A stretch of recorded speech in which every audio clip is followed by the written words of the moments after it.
When I am weak, He is strong. 2 Corinthians 12 verse 9. My grace is sufficient for you, for my power is made perfect in weakness. May mga araw ba na feeling mo ubos na ubos ka na? Yung tipong kahit simpleng bagay ang bigat-bigat na gawin.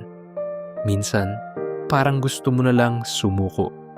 Pero alam mo ba, sa mga ganitong panahon, yung mga panahong mahina ka, doon lalong nagpapakita si Lord ng lakas niya. Sinabi mismo ni Jesus, My grace is sufficient for you, for my power is made perfect in weakness. Hindi mo kailangang maging super strong all the time.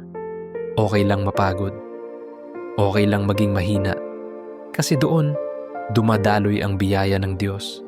Si Paul mismo, ang sumulat ng verse na to, ay dumaan sa matinding kahinaan.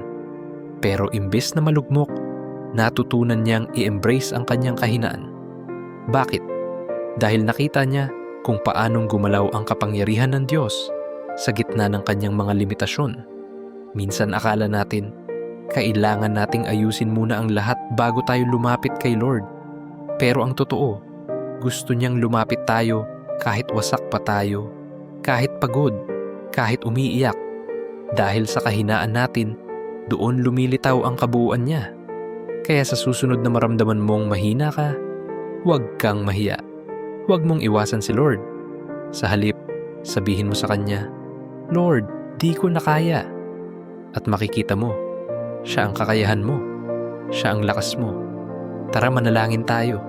Panginoon, salamat po na kahit mahina ako, sapat ang biyaya ninyo.